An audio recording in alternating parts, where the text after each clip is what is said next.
Your mind is darker than you think. Have you ever wondered what hidden forces drive our decisions, our beliefs, and even our relationships? We like to believe we are rational beings, in full control of our thoughts and actions. But psychology reveals a much more complex and sometimes unsettling picture. Deep within the human psyche lie patterns of behavior, shadows that influence us in ways we rarely acknowledge. These aren't just quirks, they are fundamental aspects of our nature, programmed through millennia of evolution. Today, we are peeling back the layers of the conscious mind to explore 5 dark psychology facts about human behavior. What we uncover might surprise you, and it might even change the way you see yourself and everyone around you. Prepare to look into the mirror of the human mind. The reflection isn't always pretty. First, let's talk about cognitive dissonance. This is the profound mental discomfort we feel when holding two conflicting beliefs or when our actions contradict our values. Imagine you believe you're an honest person, but you tell a small lie. To resolve the discomfort, your mind has a dark trick up its sleeve. Instead of admitting the wrongdoing, it will subconsciously change your beliefs to justify the action. You might start thinking, well, it wasn't a big lie, or everyone does it. Over time, this self-deception can spiral. We rationalize poor decisions, justify harmful habits, and even defend morally questionable choices, all to avoid the uncomfortable truth that we are not as consistent as we'd like to believe. This isn't about being a bad person. It's about the mind's desperate attempt to maintain a sense of internal consistency, even if it means bending reality itself. We become the architects of our own convenient truths, building a reality where our actions always seem justified. The mind would rather live in a comfortable lie than an uncomfortable truth. Next, we confront the bystander effect. This is the chilling phenomenon where the presence of others discourages an individual from intervening in an emergency situation.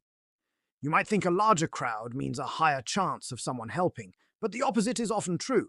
When we see a crisis unfolding in a group, we experience a diffusion of responsibility. Each person assumes someone else will act, someone more qualified, someone braver. We look to others for cues, and when we see no one moving, we interpret the situation as less urgent than it is.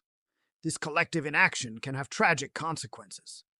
It is the reason people can walk past someone collapsed on a busy street or fail to report a crime they witness. The silence of the group becomes a powerful, paralyzing force. It's not that people are inherently cruel, it's that our social instincts can betray our moral ones. We are wired to conform, to blend in, and in a crisis, this instinct can override our impulse to help. The scariest part? Most people believe they would be the one to step up, completely unaware of how powerfully the group's passivity can hold them back. Now let's delve into the halo effect. This cognitive bias is where our overall impression of a person influences how we feel and think about their character. If someone is physically attractive, we are more likely to assume they are also intelligent, kind, and successful. This, what is beautiful is good. Stereotype is a powerful shortcut our brains use to make quick judgments. But this halo can cast a very dark shadow. It means we often overlook red flags and negative traits in people we find appealing. Conversely, the horns effect makes us assume someone we find unattractive or dislikable possesses other negative qualities, regardless of the evidence. This bias affects everything, from who we hire for a job, to who we trust, to how we interpret the actions of public figures. We are not judging people on their true merits, but on a superficial first impression that creates a cascading series of assumptions. It's a mental glitch that rewards the surface over the substance, allowing charisma and appearance to mask a person's true nature. We believe we are rational judges of character, but often we are just puppets of our own unconscious biases. The fourth fact is one of the most famous and unsettling: the Milgram experiment.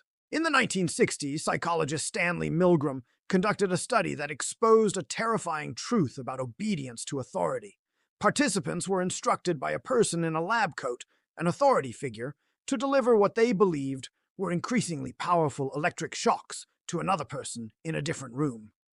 The person being shocked was an actor, but the participants didn't know that. They could hear screams of pain, pleas to stop, and eventually a dead silence. Despite their visible distress and moral conflict, a shocking 65% of participants continued to administer the shocks all the way to the maximum voltage, simply because the authority figure told them to continue. The experiment revealed that ordinary people, under the direction of a perceived legitimate authority, can be compelled to commit acts that go against their conscience.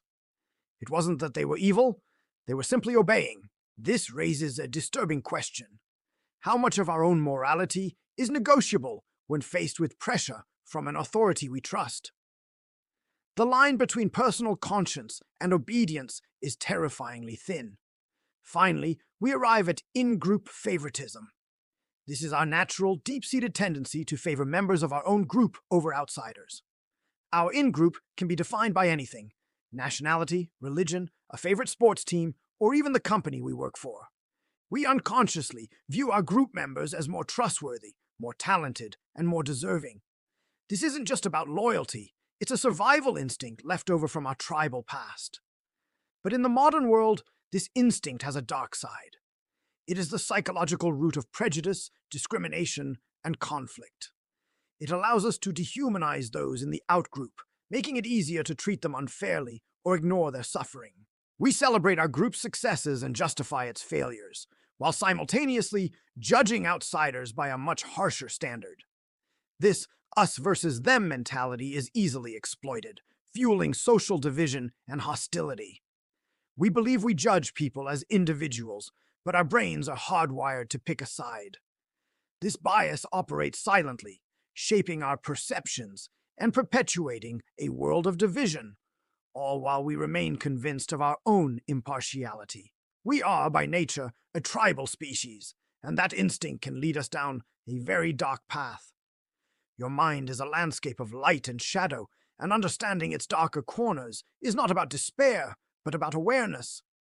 By acknowledging these hidden forces, cognitive dissonance, the bystander effect, the halo effect, obedience to authority, and in-group bias, we can begin to reclaim our control. We can learn to question our own justifications, to be the first to act, to look beyond the surface, to challenge authority, and to see the humanity in everyone, not just those in our tribe. The darkness is a part of us, but it doesn't have to define us. Knowing it exists is the first step towards stepping into the light. Which fact disturbed you the most?